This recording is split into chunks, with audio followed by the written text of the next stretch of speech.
is William D. Cohen. He's a multiple New York Times best-selling author, and we could talk about so many different things. But for today, we're going to talk about two of his books. I've read every one of your books, Bill. One of my personal favorites is Four Friends, so we have to bring that up. Four Friends, Promising Lives Cut Short, which was a short book, but a brilliant book. And I want to talk about the humanity of that book. And then your recent New York Times bestseller, Power Failure, The Rise and Fall of an American Icon, which, of course, is the most amazing story about one of our greatest industrial companies, General Electric. And so, first of all, welcome to the show, and it's great to have you on. Great to be here as always, Anthony, with you. And also you're writing now for Puck, where you own your own equity in Puck as a writer, which is super exciting. Where can people find your writing on Puck? Let's start there, and then we'll get into the books.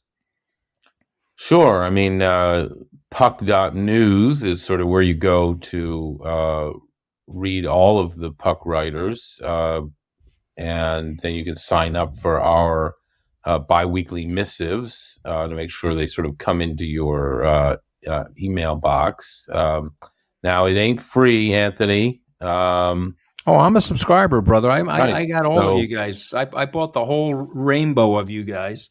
And it shouldn't be free. The content is so good. You know, you have to pay sometimes. You get what you pay for in life. I want to talk about your career as a backdrop to these books that you've been writing. I think one of the most interesting things about your career, at least for me, is that you were an investment banker. You worked in financial services for many years.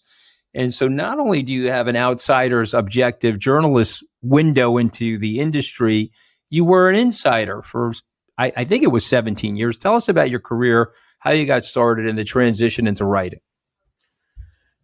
Well, I had no intention, of course, of being an investment banker. I was a history major in college and wanted to be a journalist because I thought that was the way to change the world. I wrote my thesis in college about the French existentialists and how they changed their circumstances during World War II. And so they were very activist. And so that made a big impression on me. And the way they did that was, Anthony, was becoming journalists. So I thought, okay, I will do the same thing. And I thought for sure I would just go to the New York Times or the Wall Street Journal immediately after graduating from college. And believe it or not, that did not happen. And so I had to make my way into the world. But I was a journalist first in upstate New York. Then I went to Columbia Journalism School.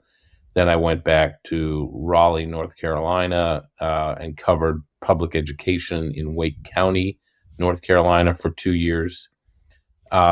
Won some investigative reporting awards, then decided, okay, for sure now I've got to get to the Wall Street Journal. This will be a no-brainer for the Wall Street Journal. They still wouldn't hire me, so I decided my father was pushing me to get my MBA. I didn't really want an MBA. That's not where my head was at, but I thought, well, if I have an MBA and a degree from journalism school and awards, then the Wall Street Journal will hire me, Anthony. And I did that. I got my MBA from Columbia, graduated in 1987.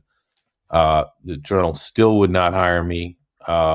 All you had to do on Wall Street to get a job in May of 87 was to be able to fog a mirror. And I could do that. Well, that explains my entire career right there. See that? I'm a mirror fogger. There you go. That's right. We both are, Anthony. We both came up at about the same time. And that's it. I thought, all right, well, if the Journal's not going to hire me, my journalism career is over.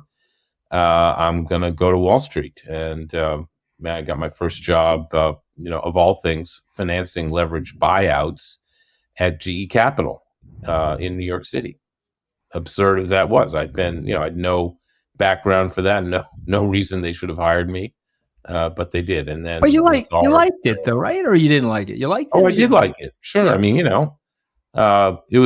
was incredibly interesting. I mean, GE Capital was a fascinating place, and GE was, obviously, and then I wrote this book about it. But back then, it was the hot place to be, and leveraged buyouts were. I mean, it was just incredibly exciting. My learning curve was astronomical, and I'm not saying I was the best investment banker ever.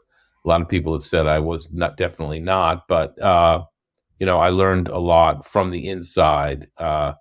First about finance, and then about M&A advice, and Wall Street politics, and the Wall Street horse race. You know what those things are like. Of course.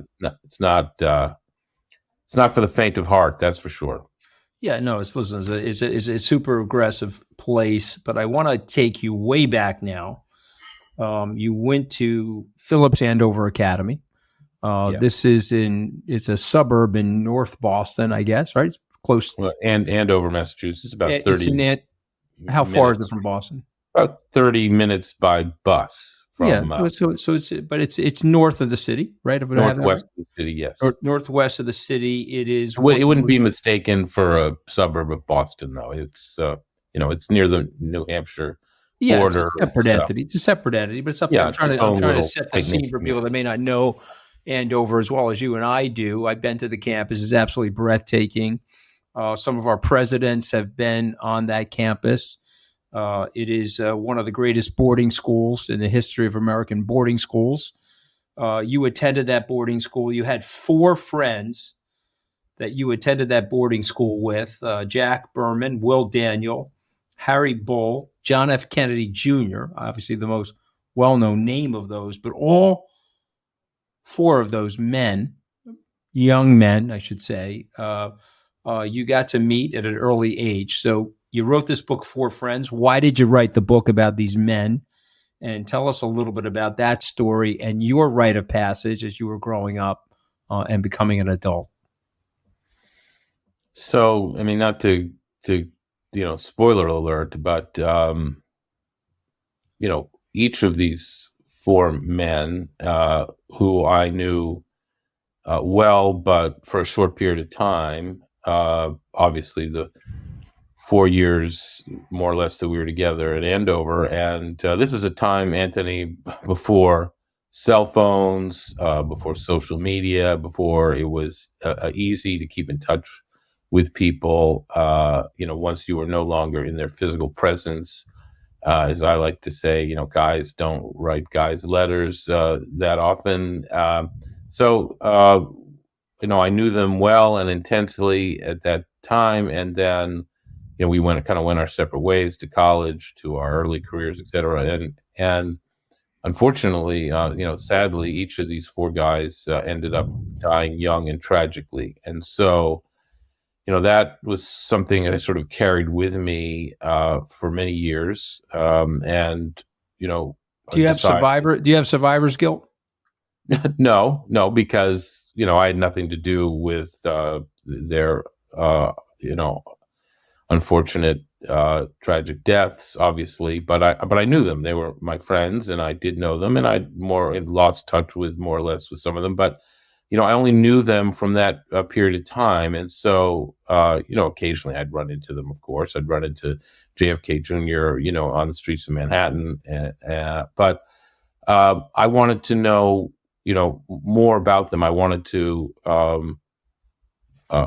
pay homage to them and their lives, their short lives, and really learn how they got. By the way, there's no way you can spoil this book because I knew the ending of the book. The book is rich with a complex understanding of the human condition. And one thing that you and I both know, and I've actually learned a lot of this from you, and it's in this book, there's chance and circumstance, and there's so many things and variables that are outside of your control. You don't pick Central Massachusetts as a place of your origin. Not saying that you wouldn't. It's a beautiful place, and perhaps you had a great childhood, but you didn't pick it. You landed there from wherever we are all coming in from. I trust me. We had a family motto in the Scaramucci family: let's keep the word fun and the word dysfunctional. So we had a dysfunctional blue collar family beating the living daylights out of each other on Webster Avenue. So I mean, But here you are, and you're writing about this. These guys didn't pick their lives, No. and yet they had this.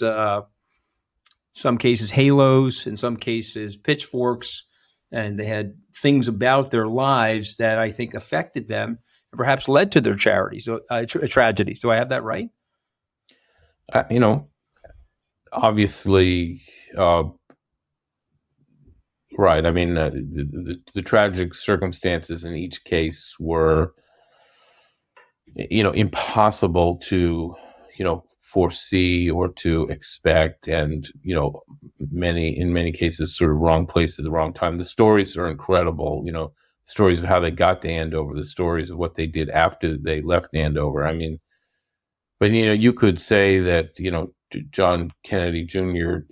Never had a normal life. He was the first and only child ever born, into a family that was living at the White House. So he was constantly on display.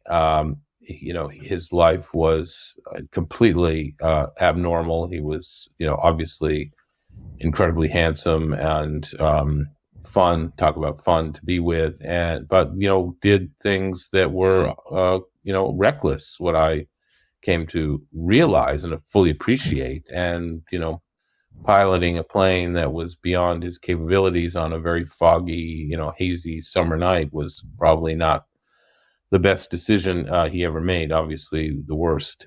So could that have been foreseen? I mean, possibly, but I think it just goes to, Anthony, the fragility of life, which is something we all know deep in our guts and our souls, but we don't like to think about it very much. And I thought I would write this book as a way to get at some of those existential issues of our existence, getting back to, my understanding and appreciation and respect for the French existential philosophers. So it's all kind of a piece, if you will. I'm going to go over these lives. We won't give up the whole book, but I'll go over the lives for a second. You had Jake Berman. He's a child of Holocaust survivors. He's the unfortunate victim of a rampage shooting in San Francisco.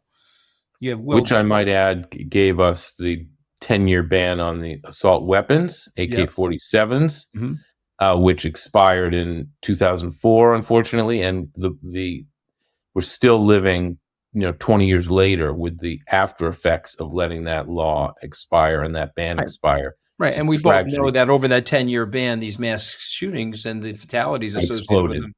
Yeah, but during the ban, they went down. To 2004, the fatalities went down. I mean, so we do know we can prevent these. We can reduce mortalities and fatalities, but we're obviously allowing these. Why we're allowing this to persist on literally a daily basis is the American unconscionable to me. It's one of the greatest frustrations of our current political system that they have such indifference to this. Will Daniel, a grandson of President Harry Truman, he meets his demise by getting hit by a taxi cab on Park Avenue. Yeah, I mean, Will was a brilliant guy who was very conflicted about his upbringing. Not only was he a grandson of Harry Truman, his mother was Margaret Truman Daniel. His father was managing editor of the New York Times, Clifton Daniel. This is a guy who, Will could have done anything he wanted. He was very conflicted about his family and his privilege, and was a bit of a lost soul. Even into his 40s, had been, returning from a party at like 2 a.m. that he'd gone to in Brooklyn, going back to his mother's apartment on Park Avenue when, he crossed the street at 2 a.m. and got hit by a cab. Very, very sad. And, a waste of great intelligence. Well, a low key guy, the way you describe him, though. He didn't thrust his background or who he was in anybody's face, never. Really, right? Never. Unlike John Kennedy, JFK Jr. couldn't get away from it. Right. Couldn't avoid it. There was no. I mean, couldn't avoid it. Yeah, the guy Nobody who knew that used Will Daniel was Clifton right, Daniels' son or Harry Truman's grandson. right. Harry Bull. He's the heir to his family's great fortune. He drowns with his two daughters on a sailing trip to Lake Michigan. Hell, I mean, that's like the saddest thing you could possibly ever imagine. It just, I interviewed his widow, who I didn't really know, and just can you imagine, even though the events had happened, 20, 18 or 20 years earlier, Mm-hmm. sitting and talking to her in her uh, Chicago suburban home and hearing her relive the stories and seeing the shrine that she had sort of built to him in the basement. I mean, it was incredibly moving and powerful and just shocking and tragic. Yeah, and again, young, and it's Vigorous and just one of these things. So you and I obviously we're reasonably well read. We read Sophocles and Aeschylus and all these tragic stories, and then of course we're faced with these in our life, right? Because this is this short life with mortality around us and our own mortality. Let's go to Jack Kennedy's son, John F. Kennedy Jr. We had Carol Radziwill on to talk about her book a few weeks ago. As you remember, she was married to Anthony Radziwill, who died of testicular cancer 3 weeks after John. Of course, nobody was expecting John to die. He was a very healthy, vigorous guy, but Anthony was stricken with cancer for a decade. But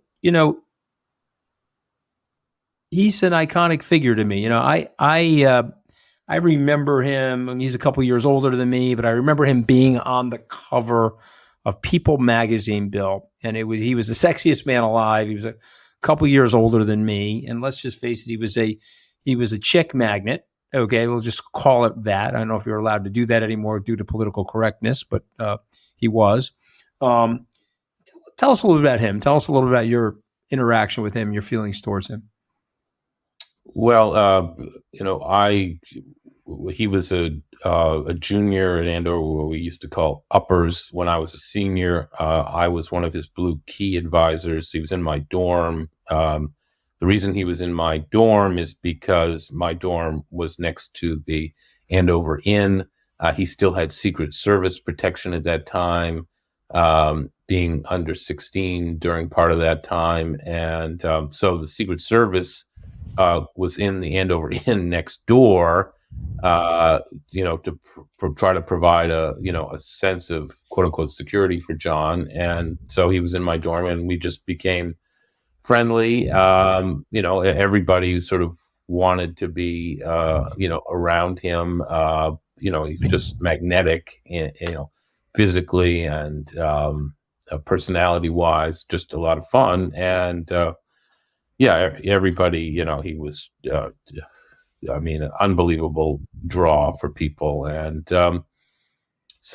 we just became friendly through that year and a little bit afterwards. And, of all the people, obviously, he's the one we all feel like we know ever since, saluting his father's coffin, when he was 3 years old. That is one of those iconic images in American history and the tragedy of that. And, he would invite me occasionally over to his apartment on Fifth Avenue and, meet his mother. And, and of course, being from Massachusetts, the Kennedy name was, akin to, papal supremacy. I mean, it was. Listen, it was it was American royalty. I mean, even for blue collar kids in Port Washington on Long Island. I mean, the Kennedys had a glamour, they had a glitz to them, but they also had a regality. Tragedy. The way they held themselves. They were good looking people. And, John Kennedy was quite charismatic and thoughtful in terms of what he was trying to do as the American president. What happens with tragedy, though? Bill, you're a great writer, but tragedy has a tendency to magnify things, doesn't it? Tragedy has a tendency to increase the intensity of our emotional experience to the story, right? Happy endings are great, but tragedy, there's a pathos to it that sort of tugs at our heartstrings. Am I right? Well, you're absolutely right, and I think tragedy allows us to learn more than happy endings do. I know happy endings are very useful for places like Disney animation, but tragedy helps us learn who we are as people and the reality of our circumstances as human beings, the finite nature of our existence. And they say that nothing focuses the mind at night like an execution in the morning, Anthony. And we're all sort of facing our own demise. No one gets out alive, and I think that fact alone adds a certain sense of urgency, especially as you get older, to your life.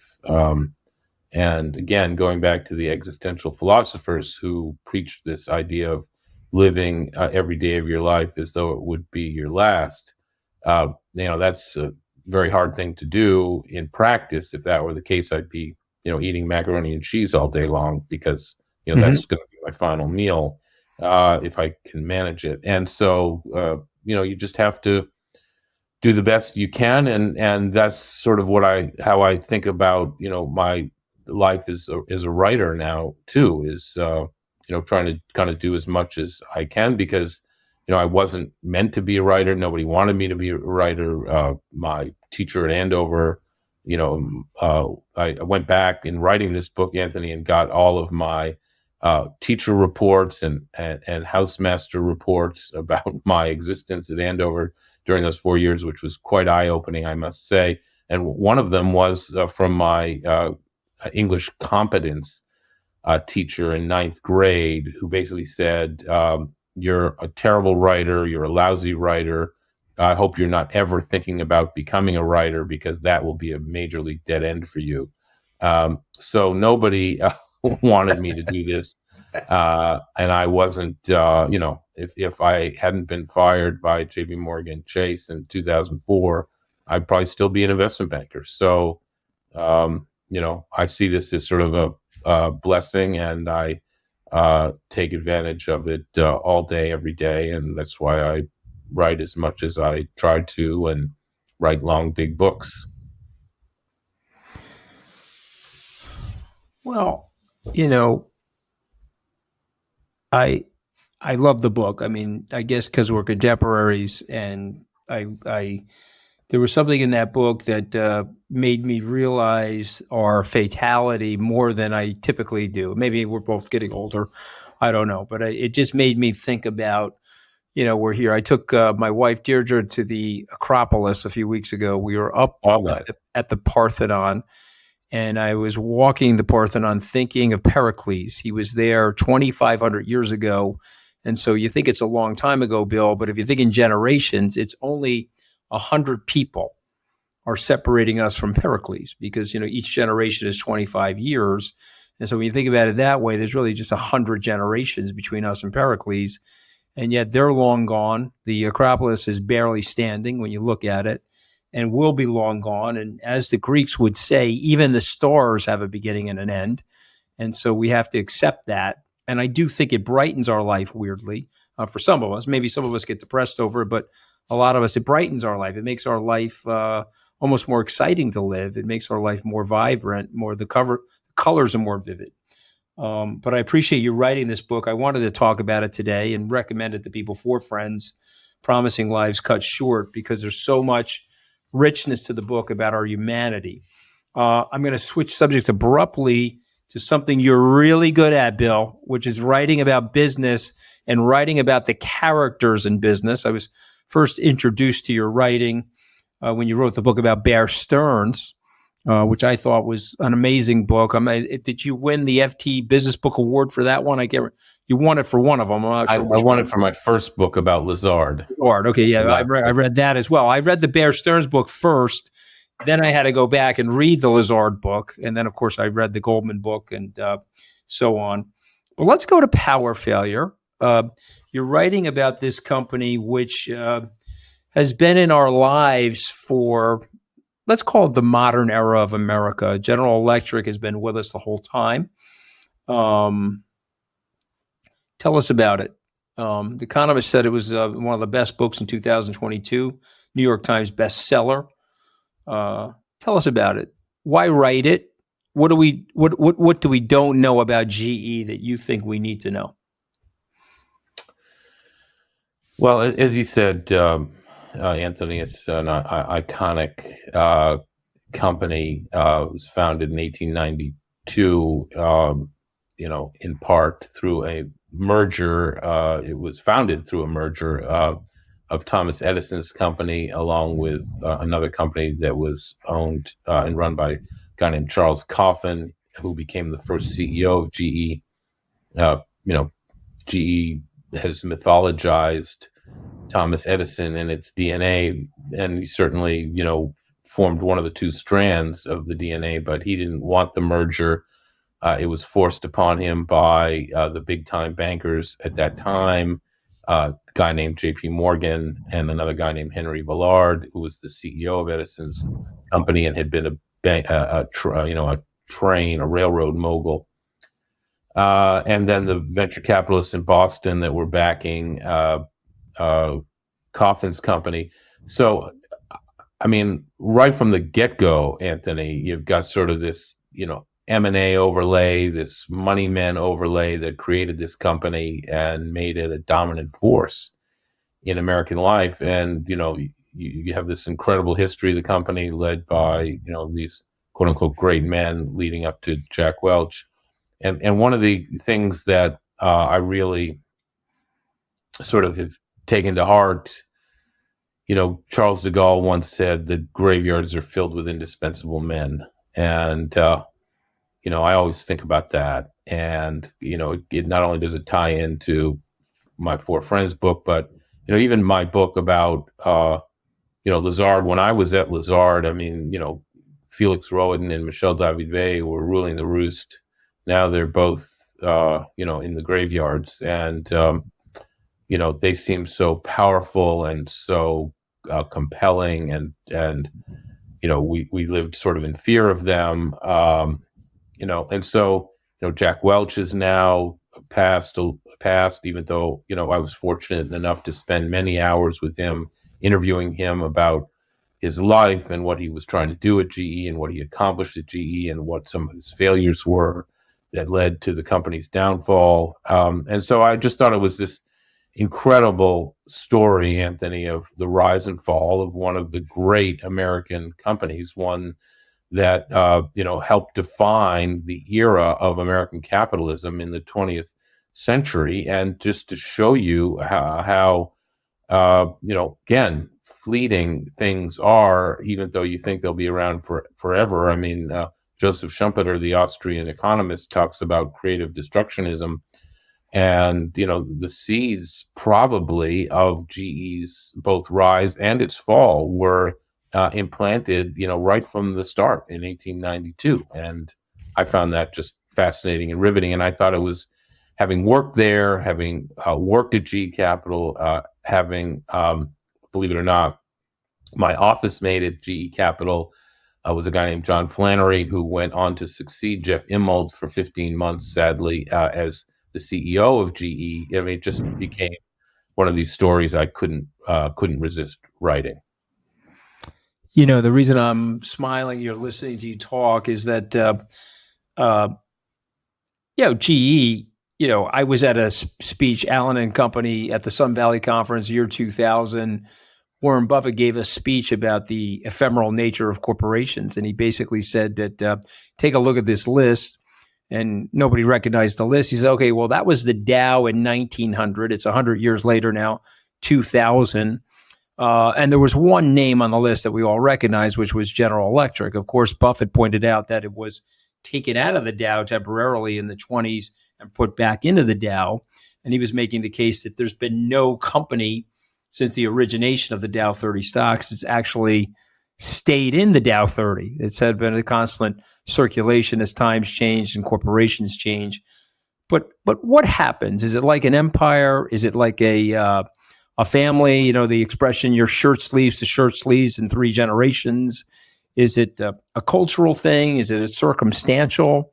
Do we personalize things that are situational? Does technology change? Or do you think it was something devastatingly flawed about General Electric's culture? Well, I mean, I think there was an aspect to all of what you just mentioned that resulted in the downfall of the company, which is now being split up and, never more. Look, I think part of it is the great age of conglomerates is over. So once upon a time, investors loved conglomerates. Now they don't love conglomerates, and so I think the support wasn't there from the investor community. But the real catalyst for the downfall, I think that the GE, because it was so iconic, and because it was in many ways a combination of Apple and Microsoft and Google, rolled up into one for a very long time. It was an amazing technological leader in this country for a very long time, and still is an important technological leader.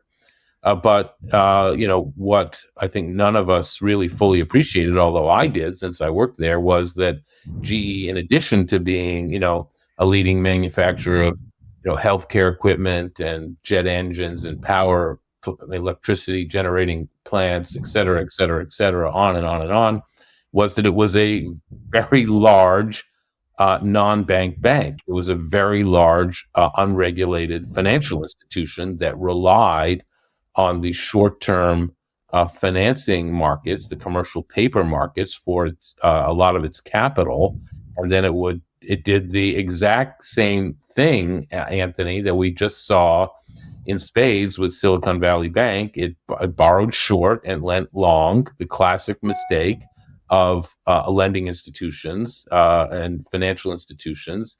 And I think that while Jack Welch, who really created, I mean, it was around before Jack, obviously, but he really exploited the opportunity, the financial opportunity that GE Capital presented to GE. He literally got off on arbitraging GE's AAA credit rating, its ability to borrow money very cheaply, just above treasuries, and then lending it out and making a lot of money on lending it out, and being expensive too. We used to get warrants in stock in the deals that we financed, just like Mike Milken did at Drexel Burnham.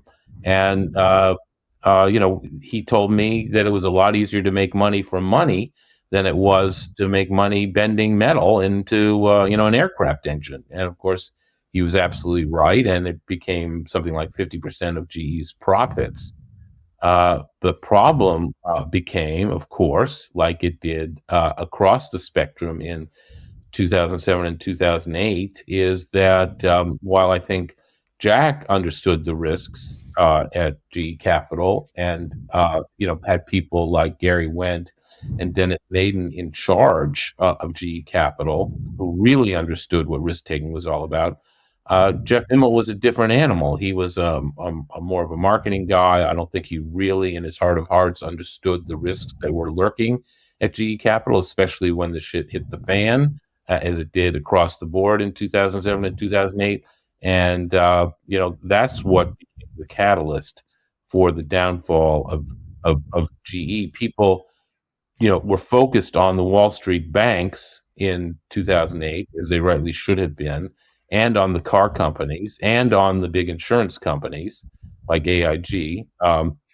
Most people don't even realize that GE almost went down the tubes. GE Capital almost filed for bankruptcy twice. And if Jeff Immelt hadn't gone to Hank Paulson and Sheila Bair at the FDIC and begged for a bailout, GE was not part of the TARP.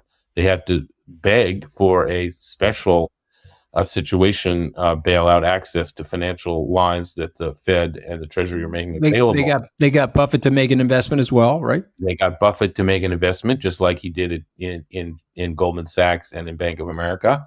Of course, paying Warren made a ton of money on that investment. They raised capital from the public as a result of Warren's investment, just like Goldman Sachs was able to do. To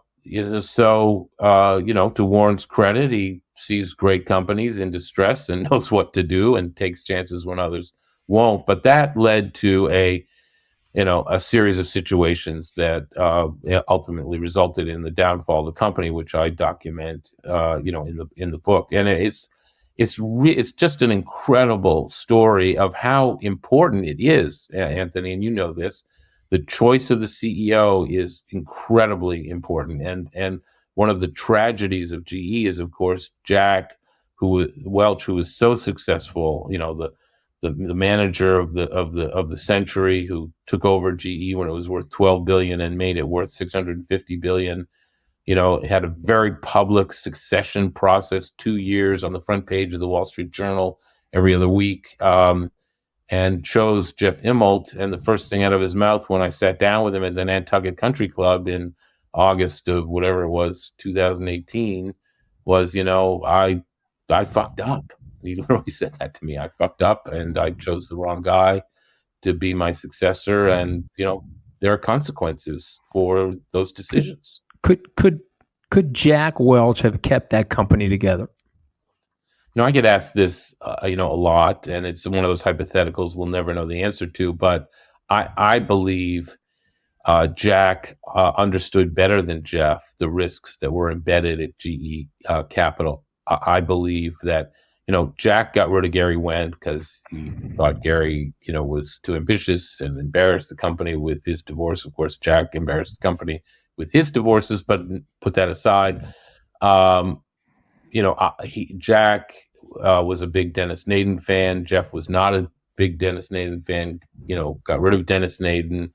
And I think that Jack would have listened. There were people warning Jeff Immelt about the risks embedded at GE Capital long before the 2008 financial crisis. People like Bill Gross, the bond king, people that Jeff Immelt should have been listening to, people like Jim Grant, the incredible writer and editor of Grant's Interest Rate Observer.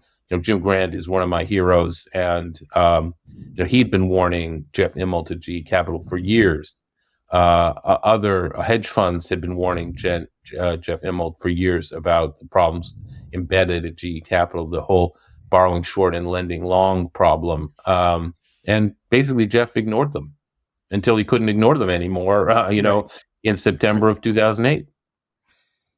Yeah, well, I mean, listen, I read Jeff's book. I think you had the opportunity to interview Jeff, right? You interviewed him, right?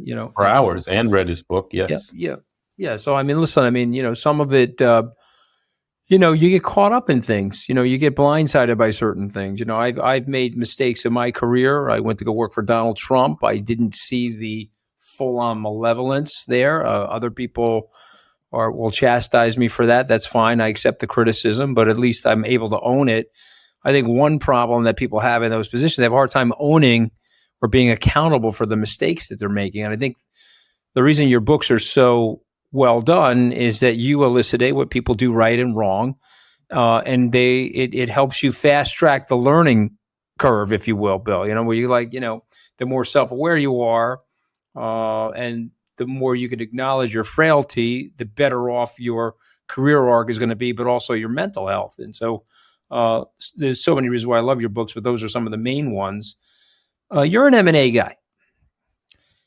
Jack Welch, former M&A guy. Jack Welch made 1,000 deals in 20 years. It's just sort of unbelievable. Did that make the company too big?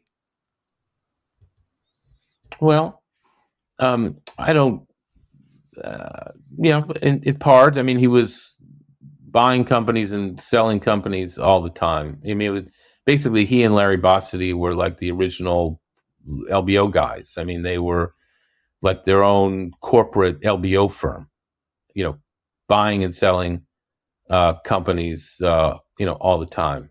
And it did make the company very big, but it also created a tremendous amount of shareholder value.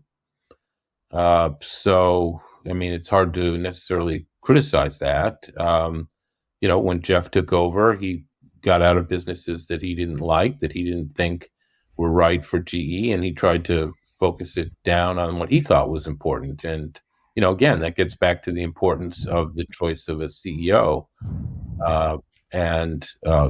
Because the CEO is the one in charge, as he should be. And to your point, I do think it's hard. It's hard along the way. In fairness to Jeff, it's hard along the way. He's an honest guy. He's an honorable guy. He tried to do the right things. He thought, what he was doing, he thought was right. And again, getting back to the importance of the choice of the CEO, because that's the strategic direction of the company is set by the CEO, and whether to go forward with a acquisition, even if the price is getting too high, or not going forward, all those decisions are made by the CEO. The board has the illusion of authority over the CEO, but I think it's more of an illusion than anything else. Although, if necessary, the board can make the tough decisions to get rid of the CEO, which they did in Jeff's case. But it's hard along the way to realize, to come to the conclusion that the things you are doing incrementally on a daily basis are putting the whole company at risk on an existential basis. And so I know that's hard to do, but you really have to be very willing to listen to people who don't agree with you and hear their point of view, especially when they work for you and you're paying them a lot. And I think that Jack was much better at that than Jeff was, and I think that became also a fatal flaw for Jeff. So fascinating. So Bill, every one of our authors, I have 5 words or statements, and I want you to react to them sort of like in a quick fire fashion. Okay, you ready? Yes, lightning round time. Okay, ready? Lightning round time. Duke University. I mean, I love the place. I wish it loved me as much as I loved it. I wrote a book about the Duke lacrosse scandal that, they kind of can't forgive me for, although I don't know why. Very proud to have gone there, and very proud to be associated with that place. Yeah, I was asked to resign from the Tufts Fletcher School of Law and Diplomacy because 26 students didn't like the fact that I worked for Donald Trump. And so the president, Tony Monaco, said, bye-bye. I said, okay, no problem. So I left. Yeah, I got it. So I have that same strained relationship with my alma mater. Bear Stearns. I mean, what an incredible story. Probably the most incredible story for a firm that had been around for 85 years, was so iconoclastic, so unique on Wall Street, so many interesting characters, to disappear in a week, and how that happened.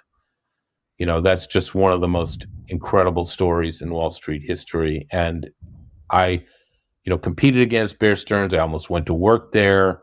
I have a lot of friends who work there.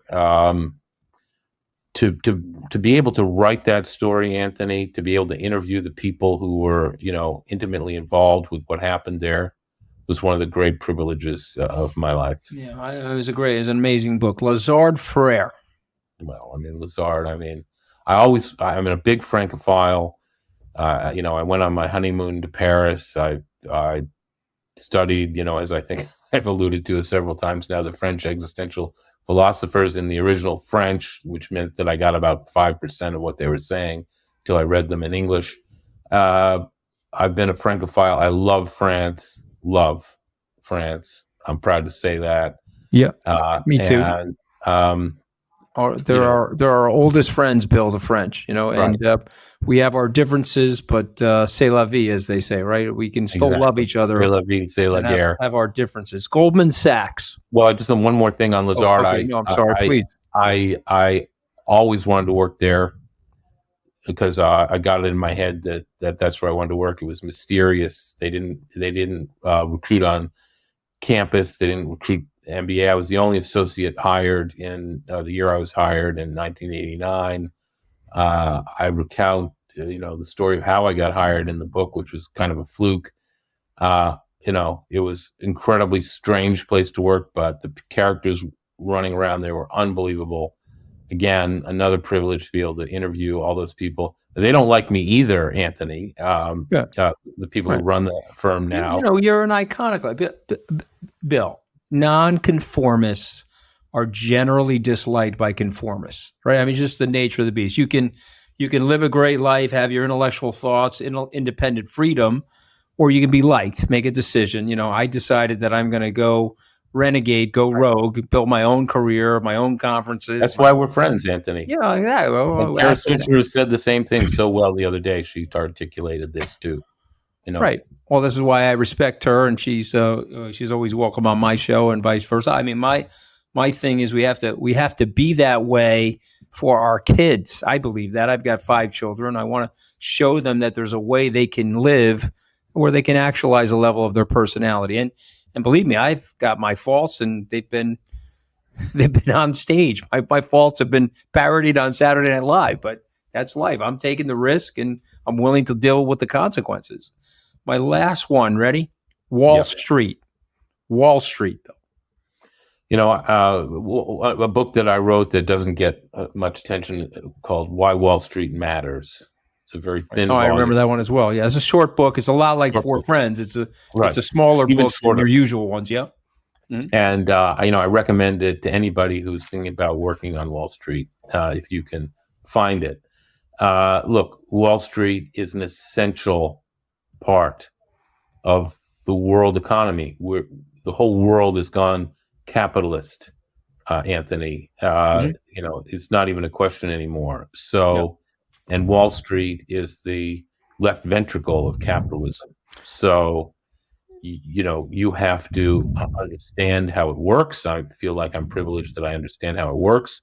I feel like my mission in life is to translate how it works for those people who don't understand it and think they'll never understand it. So I write in layman's terms. I tell stories about what it's like there, where it's going, what it does right, what it does wrong.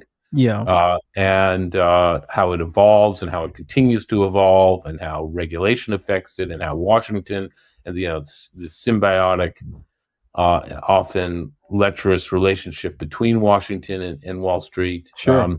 This is my mission now. Well, yeah. And listen, we got to keep it going. We've got to get our regulators to think about it appropriately, not over-regulated. And we got to get our players on Wall Street to be a little less gecko-like in terms of their greed. And we can get that right. It's a great arterial system for capitalism. What's next for Bill? What's next for you, Bill? Are you able to talk about anything that you're working on right now? Yeah, why don't I announce, Anthony, on your show? Okay, great. Make a little bit of news. My next book is going to be about Apollo, the private equity. Okay, behemoth. sure. Wow, you got a lot. You got a lot to talk about there. Not only it's new friends incredible. For you, Cohen. New friends for you. The Apollo partners are all going to become your best friends as a result of your honest, objective expose of their business. And not only sort of the amazing story of the firm, which is interesting in its own right, but I'm a sort of big believer in Wayne Gretzky's adage that you have to skate to where the puck is going to be, Anthony. And I think Apollo is skating to where the puck is going to be on Wall Street and in finance, and is literally transforming Wall Street in front of our eyes. And I don't think people appreciate that fully, what firms like Blackstone and Apollo and KKR are up to these days. People think of Apollo as a private equity firm, right? But of its $550 billion of assets, something like $400 billion are in private debt. These companies are becoming they're unregulated, huge alternative asset behemoths. And Blackstone's market cap is the same as Goldman Sachs is now. So Goldman Sachs is highly regulated. Blackstone is highly unregulated. Not completely unregulated, obviously, public company, SEC regulation, but not to the same extent that a SIFI bank is. So places like Apollo are where finance is going, where it's headed. So I'm going to follow that puck and hopefully right into the goal, Anthony. Yeah, I love it. Okay, I'm looking forward to the book on Apollo. I'll be buying it. I've got to encourage you to come back on the podcast. I want to read it and then talk about it with you. You got a few years before that thing. All right. Well, there you emerges, go. so. Okay. Well, I can assure you that my hair won't be gray then, Bill, because But mine will be. I have a great colorist. That's primarily the reason why. You do. I'm very impressed. Yeah. Yeah. Listen, you gotta, You're look. an impressive You think I'm using Rudy Giuliani's colorist, Bill? Come on. No. Okay. I'm glad- This is glad you're not. This is not self-inflicted hair dye. This is done by a union beautician. Okay. And you're not using Donald Trump's hair dye either. So Right. Thank God. Yeah. No, we don't want it to look orange. Bill, No. thank you so much for joining Anthony, us. thank The you. 2 books that we highlighted today: For Friends, Promising Lives Cut Short, and Power Failure, a recent New York Times bestseller, Best Business Book of the Year by The Economist, Financial Times Best Book of 2022, New Yorker Best Books of 2022, Power Failure, The Rise and Fall of an American Icon, The Story of General Electric. Thank you, Anthony. Always Great. a pleasure. Yeah.